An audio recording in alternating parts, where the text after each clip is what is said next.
dans le cadre des activités qui se déroulent à l'occasion du 80e anniversaire du Conservatoire de théâtre et de musique de Montréal. Il y a un concert hommage qui a été préparé et qui va être, mon Dieu, l'occasion pour Emmanuelle Laforêt, qui est notre invitée ce matin, d'exercer son métier de pianiste. Alors, Emmanuelle, bonjour et bienvenue, Emmanuelle Laforêt. Bonjour, Emmanuel. Bonjour Winston, bonjour Sylvie, merci de m'inviter. Je suis très heureux d'être ici. Plaisir. Ben, écoute, en même temps, c'est un peu, tu sais, on dit souvent que l'arbre tombe, c'est-à-dire que La pomme. jamais vraiment loin de l'arbre. C'est ton cas. Tu travailles au conservatoire et tu travailles avec un autre pianiste de renom. Dis-moi un mot à propos de ce virtuose. De mon professeur? Oui. Ah, ben c'est un pianiste extraordinaire. Richard, c'est un pédagogue aussi, très, très bon pédagogue qui a formé des super pianistes. Bruce Liu récemment qui a gagné le concours Chopin. Charles Richard qui a gagné le deuxième prix. Bref, sa réputation est faite déjà, je pense. On parle de Richard Raymond, bien sûr. Oui, c'est ça. Richard Raymond, professeur au Conservatoire de Montréal. Puis c'est vraiment un pianiste extraordinaire puis un pédagogue que j'aime beaucoup. Avec lequel tu fais ta maîtrise présentement? Oui, c'est ça. Je suis inscrit à la première année de maîtrise au conservatoire, puis ça va super bien. Alors, c'est un hommage à François Dompierre que vous allez présenter dans la salle. Il y a une sonorité exceptionnelle dans la salle du conservatoire. Non, c'est à la Maison Symphonique. C'est à la Maison. C'est à la Maison Symphonique. Je pensais que c'était au conservatoire. Oui, c'est ça. C'est vraiment une salle qui est vraiment célèbre, la plus grande salle à Montréal, je pense, puis la plus prestigieuse. Fait que je suis vraiment très heureux d'avoir la chance de jouer dans cette salle où plusieurs des grands pianistes ont joué. Fait que c'est vraiment un honneur pour moi. En plus, avec l'orchestre du conservatoire et Jean-Marie Zettoni, qui est un excellent chef et que j'aime beaucoup. Donc, je suis vraiment chanceux. Comment est venue cette proposition de jouer, d'abord d'être choisi entre tous les élèves pour jouer comme soliste, mais aussi de jouer cette pièce, le concerto numéro 1 piano de Jacques Etu? Oui, ben en fait, j'ai participé au concours de concerto l'année dernière, puis j'ai eu la chance de gagner. Donc, j'ai été sélectionné par les jurys qui sont basés, c'est les professeurs du conservatoire. En fait, il y avait plusieurs, de tous les instruments. Il y avait piano, cordes, vent, etc. Puis, ils m'ont sélectionné pour jouer avec orchestre. Et il y avait Jean-Marie aussi qui était sur le jury. Et le concerto, c'est mon prof qui m'a proposé cette pièce qui est vraiment obscure, là, qui n'est pas souvent jouée. Là. Il y a seulement un enregistrement sur Internet qui existe. Donc, c'est Jacques Etu, c'est pour moi un des plus grands compositeurs québécois. Donc, quand il m'a proposé ça, j'ai écouté ça et je me suis dit, mon Dieu, ça va être quelque chose, mais ça va être le fun. C'est vraiment une pièce agréable à découvrir. Vraiment, je vous souhaite d'entendre ça. Au programme, il y aura aussi Nocturne de Debussy, Roméo et Juliette, la suite numéro 2 de Prokofiev et naturellement du Dompierre, Musimage de François Dompierre. Mais oui. Parle-nous un petit peu de comment ça se passe. J'imagine que tu as commencé à répéter avec l'orchestre. En fait, les intensifs d'orchestre, comme on appelle, c'est une semaine avant les concerts ou plus ou moins une semaine avant les concerts d'orchestre du conservatoire. Il y a une intensive qui commence, donc tous les jours ou toute la journée, les étudiants qui font des instruments d'orchestre commencent à répéter. Puis moi, je vais répéter avec eux selon quand Jean-Marie va être disponible. Ça va commencer un peu la semaine prochaine. Donc, mais par contre, j'ai eu la chance de commencer cette année les cours de direction avec Jean-Marie. Et ça, c'est super cool. Ouais, fait qu'on a eu la chance de regarder un peu ensemble le concerto, puis d'analyser un peu comment c'est écrit, puis tout ça. Fait que je suis vraiment très heureux de pouvoir faire ça. Alors, tu suis les traces de ton père, Stéphane Laforêt? Ben oui, un petit peu. Directeur musical et chef d'orchestre de la Symphonia, entre autres. On l'a vu un peu partout. C'est fantastique, ça.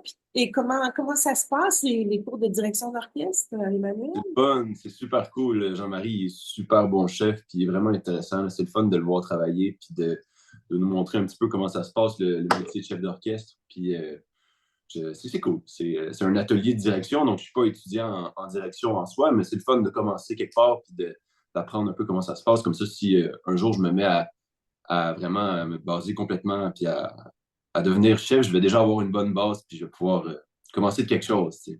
Et en même temps, ce sont des outils quand tu deviens soliste, accompagné par un orchestre. Oui, absolument. Vraiment, ils nous montrent vraiment comment analyser. Il est extrêmement bon pour nous montrer comment analyser. Puis aussi, on apprend la technique de direction. Puis, donc, c'est vraiment des outils qui se transmettent vraiment bien à mon instrument, le piano. Puis, c'est vraiment cool. Intéressant parce qu'en même temps, ton père, qui est chef d'orchestre, il a son orchestre et j'aimerais que tu me parles un petit peu des différences qui peuvent exister entre ce que tu as euh, vu, partir, je veux dire, depuis toutes ces années-là, et la direction d'orchestre que te propose Jean-Marie.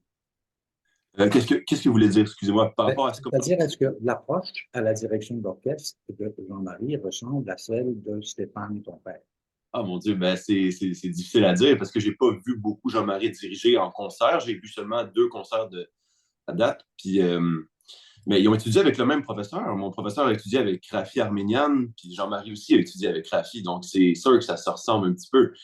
Mais oui, Jean-Marie est un excellent chef. Puis, mais c'est drôle, c'est cool. Je le respecte beaucoup. Emmanuel, c'est pas la première fois que tu seras accompagné par un orchestre. Non. Non? Parle-nous un petit peu des expériences que tu as eues. Ben, j'ai pas énormément d'expérience en tant que soliste, mais j'ai eu déjà deux opportunités de jouer avec orchestre. Ma première performance, c'était l'année passée, le 2 octobre passé, où j'ai joué le deuxième concerto de Rachmaninoff avec justement mon père sur le podium et la Symphonia de la Notière. Donc, c'était vraiment une grosse expérience de commencer par ça. Là, le deuxième de Rachmaninoff, c'est un concerto assez long, là, 35 minutes. Donc, c'était le fun. Puis j'ai joué ensuite avec l'orchestre. Ah, justement, je voulais avec non, avec l'orchestre des jeunes de Joliette, l'OSJJ.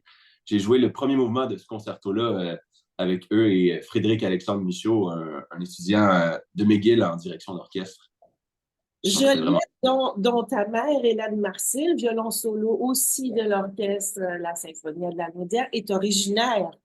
Ben oui, c'est ça, je me disais, mon Dieu. Alors, il y a une histoire qui se dessine là, dans ton travail, dans ton parcours, et je trouve ça vraiment intéressant. Tu me sembles de plus en plus confiant. Ah, Tu merci as de beaucoup, plus mon en Dieu. plus et on te voit régulièrement dans le cadre d'autres concerts parce que tu t'intéresses pas seulement à ta carrière et ton instrument, mais également tu es très curieux. Et ça, c'est une qualité qui est essentielle pour Merci quelqu'un beaucoup. qui a une visée comme les tiennes. Merci, j'essaye d'aller voir le plus possible de concerts pour me remplir les oreilles et m'inspirer. Puis c'est le fun de vous voir aussi au concert quand on se croise, c'est super cool. Emmanuel, quels sont tes rêves là bon, tu vas terminer ta maîtrise l'an prochain. Euh, est-ce que tu veux continuer à étudier? Est-ce que tu Oui, absolument. Moi, je veux continuer à. C'est sûr, j'arrête pas la musique, là. Je continue de vivre de ma passion qui est la musique. Puis je vais commencer éventuellement à réfléchir à faire des concours internationaux un peu plus gros. Puis toujours chercher les concerts. Donc, c'est ça, j'essaye de faire un peu mon travail, puis de chercher les opportunités de jouer, puis de partager mon concert. Puis ça s'en vient, là, de plus en plus, j'ai de plus en plus de concerts à chaque année. Donc, et tu as je travaille. participé à quelques concours dans la dernière année? Oui, évidemment, j'adore aussi faire des concours. Donc là, je me réinscris au Prix d'Europe cette année. Je vais m'inscrire probablement au concours international de Sorel, qui est une nouvelle formule du concours de Sorel que je vais m'inscrire. Puis éventuellement, je vais regarder les autres concours là, qui vont apparaître éventuellement. Mais c'est ça. Le concours international de Montréal, qui va débuter très bientôt, Mhm. c'est un événement qui nous permet de rencontrer, de connaître et d'entendre des pianistes qui viennent d'un peu partout à travers la planète. Est-ce que tu seras présente à cet événement? Ah oui, oui, c'est ça, je vais venir faire un tour à ce concours-là. Le niveau est tellement haut, puis il y a beaucoup, beaucoup de monde que je connais qui ont été sélectionnés pour faire le concours, là. C'est vraiment, le monde musical est quand même assez petit. C'est du monde qu'on reconnaît, là, le visage, mon Dieu. Même s'il y a 24 candidats de partout à travers le monde, c'est du monde qu'on voit partout à travers, qu'on voit évoluer. C'est le fun de voir des visages familiers venir à Montréal. On peut d'ailleurs mentionner le nom d'Élisabeth Pion, Beth, qui oui. est dans les 24 Hum. candidats qu'on entendra. J'imagine que tu connais Élisabeth. Ben oui, je la connais. Elle était venue justement à Sorel pour jouer un concerto de Rachmaninoff, puis c'est une soliste extraordinaire aussi, on l'a entendu. Très bonne musicienne. Alors, ce concert, hommage à Dompierre, va être présenté à la Maison Symphonique le 16 février prochain à 19h30. C'est ça? Oui, c'est bien ça. Alors, je te remercie. Et peut-être avant de quitter, j'aimerais savoir s'il y a un projet en ce moment sur lequel tu, as